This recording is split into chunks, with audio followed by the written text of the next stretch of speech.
الحمد لله وحده والصلاة والسلام على من لا نبي بعده أما بعد. La femme pieuse se distingue des autres femmes dans plusieurs de ses caractéristiques. Et cela fait d'elle un exemple pour les autres femmes dans cette société. De même que son suivi du Coran et de la Sunna la distingue des autres et fait d'elle un diamant rare et éminent. Parmi les caractéristiques les plus apparentes, on peut en recenser 10.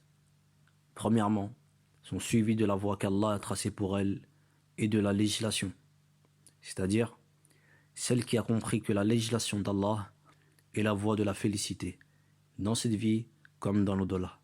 Et donc, elle emprunte ce chemin en mettant en application les ordres d'Allah et en s'éloignant des interdits. Elle s'arrête aux limites qu'Allah subhanahu wa ta'ala a fixées. Et lorsqu'elle prend connaissance d'un jugement religieux, elle accepte cela et elle se satisfait de ce que Allah a décrété. Deuxièmement, son éloignement des méfaits de la langue. Elle tient à préserver sa langue et ne parle pas sur les gens. De même, elle est éloignée de l'insulte et des grossièretés. Et elle ne pratique pas ce que fait la majorité des femmes dans cette société, c'est-à-dire la médisance et le colportage. Troisièmement, la préservation. La femme pieuse est une femme qui se préserve. Elle se préserve de l'illicite et des péchés. Et également, elle s'éloigne des endroits d'ambiguïté. Et ce, afin de préserver son image et son intégrité dans la société. Quatrièmement, son attachement à son voile légiféré. Parmi ses caractéristiques les plus marquantes, il y a le fait qu'elle se tient, et cela avec fermeté et assiduité, à son voile légiféré, en s'arrêtant aux règles qui lui incombent. Elle porte donc son voile ample, qui ne dessine en rien son corps, qui est ni transparent, ni excentrique, ni une parure. Cinquièmement, l'obéissance à son mari. La femme pieuse est consciente du droit du mari sur elle, et donc l'obéit dans ce qui reste une obéissance à Allah, et elle ne le contredit pas dans ce qu'il lui ordonne. Elle le conseille, elle accomplit ses obligations sans manquement. Sixièmement, le délaissement des paroles inutiles. Elle est celle qui sait que la personne qui parle beaucoup est celle qui glisse et qui tombe beaucoup dans l'erreur.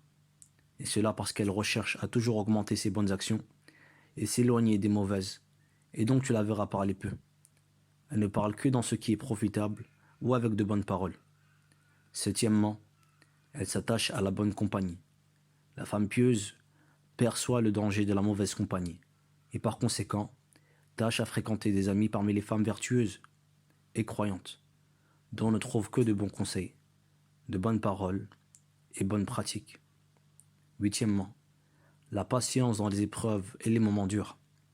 La femme pieuse patiente lors des jours et moments difficiles, et cela sans multiplier les plaintes et a fortiori auprès des gens. Neuvièmement, la préservation des secrets.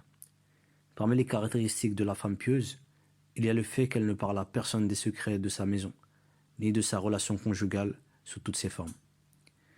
Dixièmement, elle s'occupe de ses enfants d'une bonne manière. Elle est celle qui éduque correctement ses enfants, que ce soit religieusement ou au niveau du comportement. Mais c'est une éducation qui est complète. Également, elle prend soin d'eux, fait preuve de douceur, les submerge de tendresse et les fait sentir en sécurité, et fait de leur vie une tranquillité. Voici parmi les caractéristiques de la femme pieuse. Et nous retrouvons toutes ces caractéristiques dans le livre d'Allah subhanahu wa ta'ala, ainsi que dans la sunna de son messager sallallahu alayhi wa sallam. Le prophète sallallahu alayhi wa sallam, il dit dans un hadith, d'après Abdurrahman ibn Auf, إذا صلت المرأة خمسها وصامت شهرها وحفظت فرجها وأطاعت زوجها قيل لها ادخل الجنة من أي أبواب الجنة شئت. La femme, lorsqu'elle prie c'est-à-dire ces 5 prières, qu'elle jeûne sur moi, c'est-à-dire le mois de Ramadan, qu'elle préserve son sexe, qu'elle obéit à son mari, alors on le dira, entre au paradis par la voie ou par la porte que tu souhaites. ربنا هب لنا من أزواجنا وذريتنا قرة أعين واجعلنا للمتقين إماما. وصلى الله وسلم على نبينا محمد وعلى آله وصحبه وسلم. سبحان ربك رب العزة عما يصفون والسلام على المرسلين والحمد لله رب العالمين.